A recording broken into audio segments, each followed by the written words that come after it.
ಕುಸಿದು ಬಿದ್ದ ಕಾಮಿಡಿ ನಟ ಹಾಗೂ ಒಂದು ಮ್ಯೂಸಿಕ್ ಡೈರೆಕ್ಟರ್ ಆದಂತಹ ಒಂದು ಸಾಧು ಕೋಕಿಲ್. ಹೌದು ಸ್ನೇಹಿತರೆ, ಒಂದು ಸಾಧು ಕೋಕಿಲ್ರವರು ಕುಸಿದು ಬಿದ್ದಿದ್ದಾರೆ.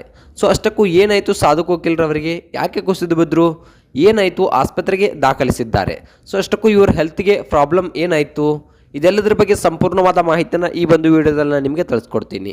ಅದಕ್ಕೂ ಮೊದಲು ನೀವು ನಮ್ಮ ಚಾನಲ್ಗೆ ಹೊಸಬರಾಗಿದ್ದರೆ, ನೀವೇನು ನಮ್ಮ ಚಾನಲನ್ನು ಸಬ್ಸ್ಕ್ರೈಬ್ ಮಾಡಿಲ್ಲ ಅಂದರೆ ಈ ಕೂಡಲೇ ಸಬ್ಸ್ಕ್ರೈಬ್ ಮಾಡಿ. ಹಾಗೆ ಒಂದು ಪಕ್ಕದಲ್ಲಿರೋ ಬೆಲ್ ಐಕನ್ನ ಪ್ರೆಸ್ ಮಾಡೋದ್ರ ಮೂಲಕ ನಮಗೆ ಸಪೋರ್ಟ್ ಮಾಡಿ. ಹಾಗಿದ್ರೆ ತಡ ಯಾಕೆ ಮಾಡೋದು, ಬನ್ನಿ ಸ್ನೇಹಿತರೆ ವಿಡಿಯೋನ ಸ್ಟಾರ್ಟ್ ಮಾಡೋಣ. ಮೊಟ್ಟ ಮೊದಲನೇದಾಗಿ ಹೇಳಬೇಕಪ್ಪ ಅಂತಂದರೆ, ಒಂದು ಸಾಧು ಕೋಕಿಲ್ ಅಂದ ತಕ್ಷಣ ನಮಗೆ ಮೊಟ್ಟ ಮೊದಲನೇದಾಗಿ ನೆನಪಿಗೆ ಬರೋದು ಒಂದು ಸಂಗೀತ ಅನ್ನೋದಕ್ಕಿಂತನೂ ಕೂಡ ನಮಗೆ ಹೆಚ್ಚು ನೆನಪಿಗೆ ಬರೋದು ಒಂದು ಕಾಮಿಡಿ. ಸೊ ಕಾಮಿಡಿ ಅಂದ ತಕ್ಷಣ ನೆನಪು ಬರೋದೇ ಒಂದು ಚಿಕ್ಕಣ್ಣ, ಇನ್ನೊಂದು ಸಾಧು ಕೋಕಿಲ್. ಚಿಕ್ಕಣ್ಣ ಹಾಗೆ ಸಾಧು ಕೋಕಿಲ್, ಮೊಟ್ಟ ಮೊದಲನೇದಲ್ಲಿ ಇಲ್ಲಿ ಒಂದು ಸಾಧು ಕೋಕಿಲ್ ಅವರೇ ನೆನಪು ಬರೋದು. ಯಾಕಪ್ಪ ಅಂತಂದರೆ ಹಳೆಯ ಪ್ರತಿಭೆ ಸಾಧು ಕೋಕಿಲ್ ಅಂತಕ್ಕಂಥದ್ದನ್ನು ನಾವು ಇಲ್ಲಿ ಹೇಳ್ಬೋದು. ಇನ್ನು ಚಿಕ್ಕಣ್ಣ ಈಗೀಗ ಒಂದು ಈ ಕನ್ನಡ ಇಂಡಸ್ಟ್ರಿಗೆ ಕಾಲಿಟ್ಟಂಥವ್ರು.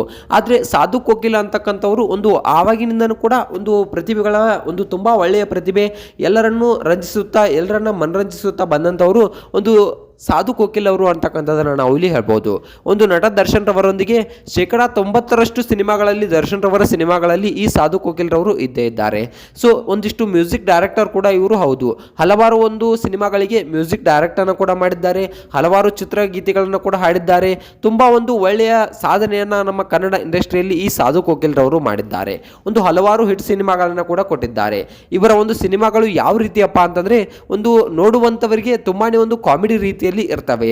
ಮತ್ತೆ ಇವರ ಒಂದು ಪಾತ್ರ ಆಕ್ಟಿಂಗ್ ನೋಡ್ಬೇಕಪ್ಪ ಅಂತಂದ್ರೆ ತುಂಬಾ ಒಂದು ಒಳ್ಳೆಯ ಆಕ್ಟಿಂಗ್ ಅನ್ನ ಈ ಒಂದು ಸಾಧು ಕೋಕಿಲ್ ರವರು ಮಾಡ್ತಾರೆ.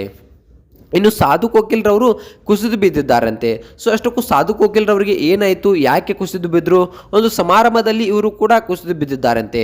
ಅಷ್ಟಕ್ಕೂ ಏನಾಯಿತು ಇವರಿಗೆ ಅನ್ನೋದನ್ನು ನೋಡ್ಬೇಕಪ್ಪ ಅಂತಂದರೆ, ಖಂಡಿತವಾಗ್ಲೂ ಸ್ನೇಹಿತರೆ ಇವರು ಕುಸಿದು ಬಿದ್ದಿದ್ದು ನಿಜ, ಆದರೆ ಇದು ಸಮಾರಂಭದಲ್ಲಿ ಅಲ್ಲ ಅನ್ನೋ ಮಾಹಿತಿ ಕೂಡ ನಮಗೆ ತಿಳಿದು ಬರ್ತಾ ಇದೆ. ಸೊ ಅಷ್ಟಕ್ಕೂ ಈ ಸಾಧು ಕೋಕಿಲ್ ರವರಿಗೆ ಏನಾಯಿತು, ಯಾಕೆ ಇದ್ದಕ್ಕಿದ್ದ ಹಾಗೆ ಕುಸಿದು ಬಿದ್ದರು, ಒಂದೊಂದಾಗಿ ತಿಳಿದುಕೊಂಡು ಹೋಗೋಣ ಬನ್ನಿ. ಹೌದು ಸ್ನೇಹಿತರೆ, ಸಾಧು ಕೋಕಿಲ್ ರವರು ಒಂದು ಸಿನಿಮಾ ಶೂಟಿಂಗ್ನ ವೇಳೆ ಕುಸಿದು ಬಿದ್ದಿದ್ದಾರಂತೆ. ಒಂದು ಸಿನಿಮಾ ಶೂಟಿಂಗ್ನ ಸೆಟ್ನಲ್ಲಿ ಒಂದು ಸಾಧು ಕೋಕಿಲ್ ರವರು ಇದ್ದಕ್ಕಿದ್ದಂತೆ ಕುಸಿದು ಬಿದ್ದಿದ್ದಾರಂತೆ. ಸೊ ತಕ್ಷಣ ಒಂದು ಆಸ್ಪತ್ರೆಗೆ ಸಾಧು ಕೋಕಿಲ್ ಅವರನ್ನ ದಾಖಲಿಸಿದ್ದಾರಂತೆ. ಅಷ್ಟಕ್ಕೂ ಏನಾಯಿತು ಸಾಧು ಕೋಕಿಲ್ ರವರಿಗೆ, ಯಾಕೆ ಕುಸಿದು ಬಿದ್ರು ಅನ್ನೋ ಮಾಹಿತಿ ತುಂಬಾ ಅಂದ್ರೆ ತುಂಬಾ ಕುತೂಹಲಕಾರಿ ಅಂತಕ್ಕಂಥದ್ದನ್ನು ನಾವು ಇಲ್ಲಿ ಹೇಳ್ಬೋದು. ಇನ್ನು ಸಾಧು ಕೋಕಿಲ್ ರವರು ಒಂದು ಒಳ್ಳೆಯ ಪ್ರತಿಭೆ, ಒಂದು ಕೆಲಸಕ್ಕೋಸ್ಕರ ಏನು ಬೇಕಾದರೂ ತ್ಯಾಗವನ್ನ ಮಾಡ್ತಾರೆ.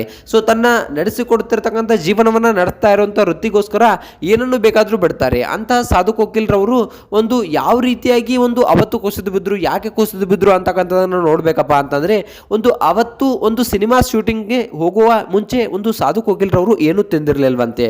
ಸೊ ಅದಕ್ಕಾಗಿ ಒಂದು ಸಿನಿಮಾ ಶೂಟಿಂಗ್ನ ಒಂದು ಬರದಲ್ಲಿ ಹಾಗೆ ಸಾಧು ಕೋಕಿಲ್ ರವರು ಹೋದ್ರಂತೆ. ಈಗ ಬೇಸಿಗೆ ಕಾಲ ಇರೋದ್ರಿಂದ ಒಂದು ಆ ಸಿನಿಮಾ ಶೂಟಿಂಗ್ನ ವೇಳೆ ಒಂದು ಬಿಸಿಲು ಇರೋದ್ರಿಂದ ಆ ಒಂದು ಬಿಸಿಲಿಗೆ ಒಂದು ಸಾಧು ಕೋಕಿಲ್ ರವರು ಕುಸಿದು ಬಿದ್ದಿದ್ದಾರಂತೆ. ಸೊ ಅಷ್ಟಕ್ಕೂ ಒಂದು ವೈದ್ಯರ ಬಳಿ ಸಾಧು ಕೋಕಿಲ್ ರವರನ್ನ ಒಂದು ಆಸ್ಪತ್ರೆಗೆ ದಾಖಲಿಸಿದ್ದಾರಂತೆ. ಅದಾದ ನಂತರ ಸಾಧು ಕೋಕಿಲ್ ರವರಿಗೆ ಯಾವುದೇ ರೀತಿಯ ಏನೂ ಆಗಿಲ್ಲ, ಹಾನಿಯಾಗಿಲ್ಲ. ಸೊ ಅವರು ಊಟ ಮಾಡದೇ ಇರೋ ಕಾರಣಕ್ಕೆ ಒಂದು ಕುಸಿದು ಬಿದ್ದಿದ್ದಾರೆ ಅನ್ನುವಂಥ ಒಂದು ನ್ಯೂಸ್ ಕೂಡ ಬಂದಿದೆ ಅಂತೆ. ಸೊ ಸದ್ಯಕ್ಕೆ ವೈದ್ಯರು ಹೇಳಿರೋ ಮಾಹಿತಿ ಪ್ರಕಾರ ಯಾವುದೇ ಹೆದರೋ ಅವಶ್ಯಕತೆ ಇಲ್ಲ, ಅವರಿಗೆ ಏನೂ ಆಗಿಲ್ಲ, ಜಸ್ಟ್ ತಲೆ ತಿರುಗಿ ಒಂದು ಕುಸಿದು ಬಿದ್ದಿದ್ದಾರೆ ಅನ್ನೋ ಮಾಹಿತಿಯನ್ನು ಒಂದು ವೈದ್ಯರು ಹೇಳಿದ್ದಾರಂತೆ. ಸೊ ಈ ಒಂದು ಸಾಧು ಕೋಕಿಲ್ ಅವರ ಬಗ್ಗೆ ನಿಮ್ಗೆ ಅನ್ನಿಸ್ತೆ, ಇವರ ಯಾವ ಮೂವಿ ನಿಮಗೆ ಇಷ್ಟ ಅನ್ನೋದನ್ನ ಕಮೆಂಟ್ ಮಾಡಿ.